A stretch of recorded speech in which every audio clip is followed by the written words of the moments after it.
Terima kasih Anda masih bersama Sapa Indonesia Akhir Pekan. Masih bersama kita ada Mas Adi, Hilary dan juga Dara. Saya mau ke Mas Adi dulu. Mas Adi tentu ada banyak bidang, tapi karena yang hadir pagi ini bersama kita adalah dua politisi muda, jadi saya mau tanya dari bidang politik sendiri. Mas Adi melihat bagaimana sumbangsi dari para pemuda kita untuk dunia politik? Kalau saya sih melihatnya sederhana. Anak-anak muda di politik ini secara umum memang di bawah gurita oligarki kelompok-kelompok senior sebenarnya, atau kelompok kolonial itu ya. Kita cek misalnya hampir semua ketua umum partai politik ya, sejak saya kuliah sampai sekarang orangnya itu aja. Itu yang saya sebut sebagai gurita kelompok senior, gurita kelompok kolonial yang memang dalam banyak hal, terutama dalam politik itu, susah untuk digantikan. Apa yang dilakukan oleh teman-teman PSI ini sebenarnya adalah satu sinyalmen yang cukup bagus, di mana yang hadir itu adalah kelompok-kelompok anak muda gitu ya, mantan aktivis, sekolahannya juga bagus. Termasuk misalnya memang belakangan ada politik akomodasi terhadap sejumlah politisi muda di Nasdem misalnya, seperti ada Hilary, tapi untuk posisi-posisi tertentu memang ada lebih susah untuk dilihat peran-peran mereka ini lebih substansial. Misalnya di pimpinan komisi, di pimpinan fraksi, itu susah kita melihat anak-anak muda milenial ini menjadi pimpinan-pimpinan pucuk strategis gitu ya, ataupun di level DPP. Apalagi di PDIP misalnya, itu semuanya orang senior semua. Nah ini yang saya sebut dalam politik sekalipun sebenarnya, kalau mau jujur, kanal dari untuk kalangan anak muda itu cukup macet sebenarnya. Dan sulit kita untuk melihat aksentuasi politik mereka. Itu yang saya sebut sebagai bahwa statement Mbak Mega ini sebenarnya ingin memprovokasi kepada anak muda di politik salah satunya. Bahwa pucuk-pucuk pimpinan politik ke depan itu memang harus diambil alih oleh anak-anak muda. Itu satu. Pimpinan-pimpinan fraksi, pimpinan-pimpinan komisi, alat-alat kelengkapan dewan misalnya di Senayan, itu juga harus direbut oleh anak-anak muda.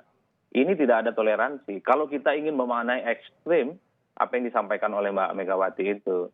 Tapi sekali lagi harus saya katakan bahwa anak muda itu bukan hanya yang tampak di permukaan, bukan hanya yang demo kemarin, bukan hanya ada yang di Senayan, bukan hanya mereka yang sekolah di luar negeri, tapi lihatlah anak-anak muda di seluruh penjuru negeri ini yang menjadi backbone, tulang punggung kehidupan masyarakat, yang menjadi tulang punggung kehidupan keluarga mereka. Mereka jadi petani gitu ya, rela hidup dalam kesepian mereka tanpa sentuhan negara. Lihat juga peran-peran mereka juga menjadi suatu hal yang cukup prinsipil. Ini yang sebenarnya harus kita lihat secara utuh. Kalau di bidang politik sendiri Mas Adi, kalau Anda katakan tadi ruang geraknya tidak begitu bebas, lalu apa yang harus dilakukan para milenial yang memilih untuk terjun di dunia politik? Ya saya kira memang mereka itu harus berani melakukan satu pemberontakan besar terhadap kelompok-kelompok oligarki elit senior ini ya.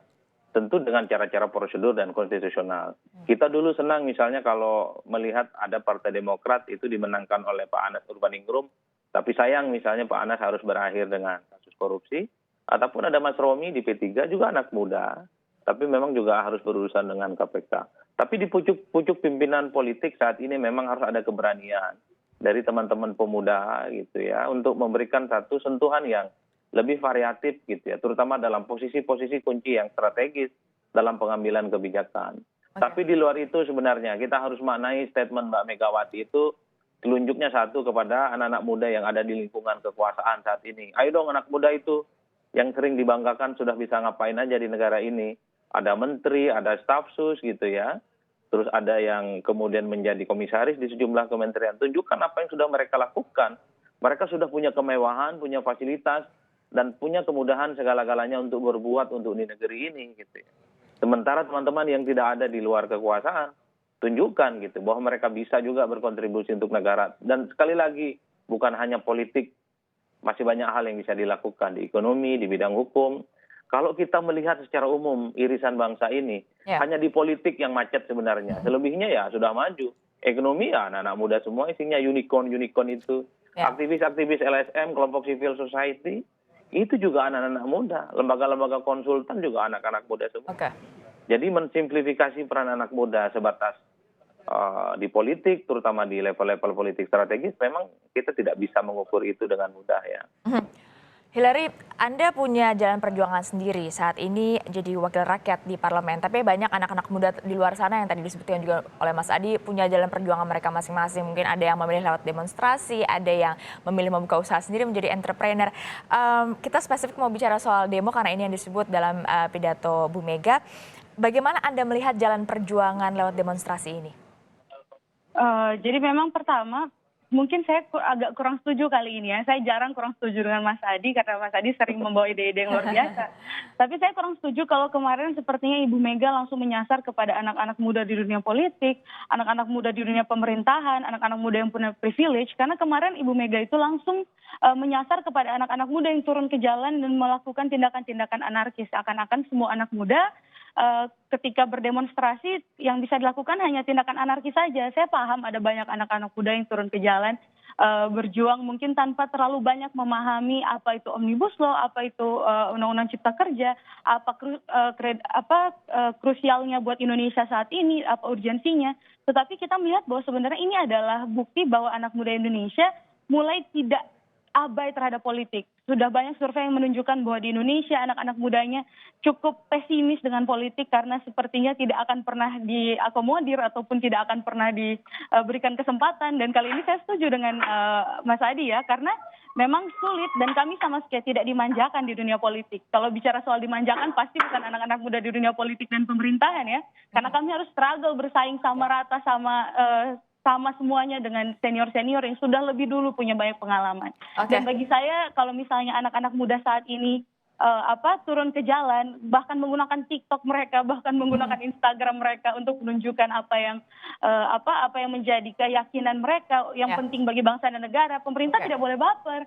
Pemerintah tidak boleh yang sepertinya seakan-akan mengambil ini sebagai satu hal yang harus diserang, harus dianggap sebagai satu hal yang tidak ada sumbangsihnya buat Indonesia. Karena siapa yang tahu kalau ke depannya ternyata teknologi ini dan apa yang dilakukan anak-anak muda ini akan menentukan jalan kehidupan Baik. Indonesia beberapa waktu yang akan datang. Ya, saya mau ke Dara. Terakhir ini Dara. Dalam pidato utuh, Bu Mega juga memberikan konteks soal peran pemuda dalam banyak momen bersejarah bangsa kita. Salah satunya adalah akhirnya reformasi tahun 98.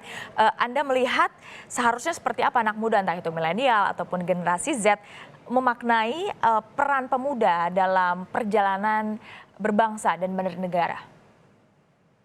Ya, jadi menurut saya di dalam momen Sumpah Pemuda ini kita sebagai pemuda harus menyadari potensi kita masing-masing gitu. Saya setuju banget sama yang dibilang tadi Mas Adi bahwa jalan perjuangan anak muda itu nggak harus dengan diterjun di dunia politik gitu ya. Tapi ada banyak bidang-bidang lain yang anak muda bisa bersinar gitu. Dan kami di PSI ya karena politik gitu ya berusaha bermitra dengan teman-teman milenial anak muda lain yang juga ada di sektor-sektor lain gitu. Kayak misalnya sekarang kami itu sedang menggalakkan bagaimana PSI bisa bekerja sama dengan para petani-petani di daerah yang juga mereka adalah anak-anak muda gitu. Jadi saya kira semua pihak, semua sektor yang punya anak muda di dalamnya harus bersinergi demi ya